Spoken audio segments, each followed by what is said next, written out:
Hey, are you prepared? To protect your loved ones and pets and belongings from sudden evacuations? Have you prepared for the emergency of an evacuation? As a local realtor here in the Denver metro area, I've been watching the devastating impact the current wildfires are having on along our Front Range. So today I thought we'd dive into some steps that you can take to prepare for an emergency, especially one that can ensure that your pets and you get out safely. And a lot of it will fit right here in this backpack. I've been hearing a lot from friends that are dealing with the fires up in the mountains and the hurricanes in the south. Last year we had to deal with after effects of a tornado that almost hit our neighborhood. I thought to myself, what would I do if I had to evacuate? Am I prepared for something like that? Easiest way I know how to prepare for a move you don't want to make, to have a go bag. And a go bag reminds me of one of my favorite shows, NCIS. Gibbs comes into the room and says to his team, gotta go. Everyone grabs a backpack, off they go, knowing they have just what they need for the situation they're heading into. It doesn't have to be a black bag, it could be any color. It could even have wheels on it, like this one. Carrying a bag is too difficult for you. The key, it has to be large enough and sturdy enough to hold the essentials, small enough to grab on the run. We all know, if you must evacuate, you're going to get a lot of time to prepare.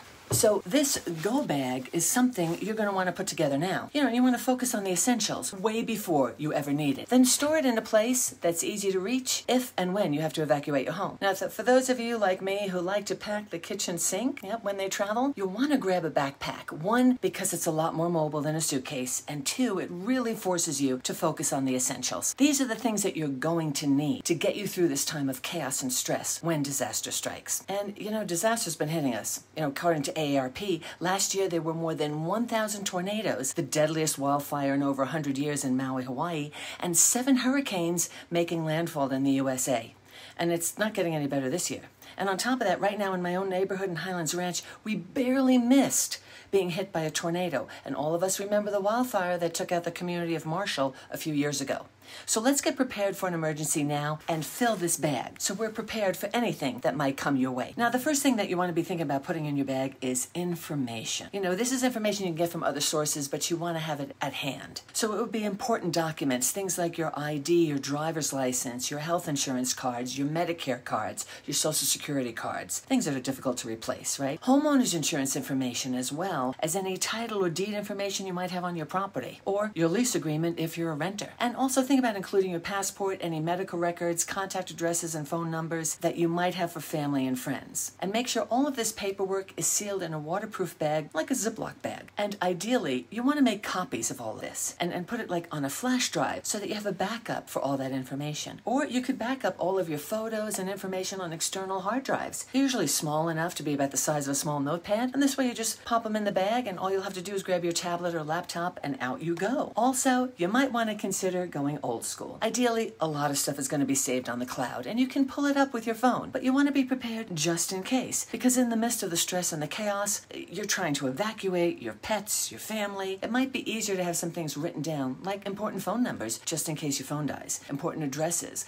as well as any passports, so you don't have to count on your brain remembering it all in an emergency. And as you can see again, it comes in a small notebook, so it's easy to stick into a pocket in the backpack. Now, the next thing you want to put into your bag is what's called your personal essentials. You might have a little travel size toiletry kit. You might consider a first aid kit, maybe some N95 masks to filter out ash from fires, and antibacterial wipes in case access to water is limited. You also want to make sure that you have your extra pair of eyeglasses or contact lenses in solution. And according to the American Red Cross, you could even put an emergency blanket in there, scissors, a multi-tool, duct tape, as well as packing a change of clothing, including a warm or waterproof layer of clothing. Also, don't forget your medicines if you're taking medication. Either get extra and store it in the bag, or have an old school note on the bag that says, don't forget my medicine. And that would include things like your CPAP, as well as any supplies you might need if you're diabetic, or portable oxygen tanks if you need them. And don't forget to add the phone numbers of your pharmacy and doctors, along with a list of your medications, either old school or via flash drive. Easy access is what you want in an emergency. Now, the third thing you'll want to put in the bag is your electronics. And that's not only your tablet, cell phone, and laptop, but also things like a flashlight with batteries and chargers for your electronics. electronics. The National Center for Disaster Preparedness recommends that you have a hand-cranked portable radio because during a disaster, AM and FM radio have proven to be one of the more reliable sources of communication, and you don't have to worry about fresh batteries or having your cell phone charged. Now, the fourth thing you want to be putting in the bag is some food and water. Now, here you want to be carrying some lightweight, nutrient-dense foods such as protein bars, energy bars, cereal bars, nuts, seeds, dried fruit, jerky, things that will last when they're packed away, and easy energy for you before you can find a real meal. Also, I believe you need at least 1 gallon of water per person per day, so depending upon the people in your household, make sure you have a few gallons put aside that you can grab and throw in the back of the car. You might also want to consider maybe a water bottle with a filter inside, just in case you have to leave your vehicle. You don't want to be lugging around gallon jugs of water. Ideally, it's recommended that your go bag have enough food and water for 3 days. Now, that's pretty much in an extreme case because, a lot of times your evacuation plan with your family would have a meeting place set up. And the officials calling for an evacuation will usually have a shelter place where people can go to gather and get help and food. This is just to be prepared in case. Have you heard saying cash is king in real estate? Hell, it's a necessity in your go bag too. The fifth item you want to put in your bag in case of a natural disaster or an emergency that might cause power outages where you're unable to use your debit or credit card to make purchases. Have some cash in your go bag. Suggestion is, I think, like a couple $100 for a 2-member household to cover gas, food, and any other last-minute essentials. Some of it should be a combination of small bills and quarters in case you need to buy food or water from a vending machine.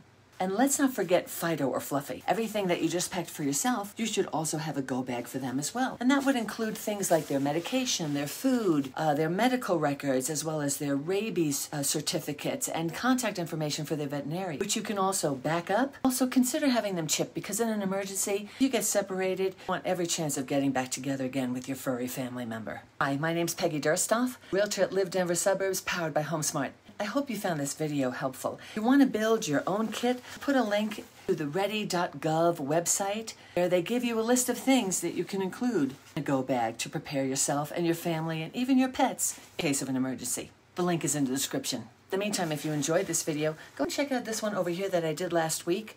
We talked about the National Association of Realtors settlement, how that might affect you as a home buyer or seller in today's real estate market. Thank you so much for watching, and I'll see you on the next video.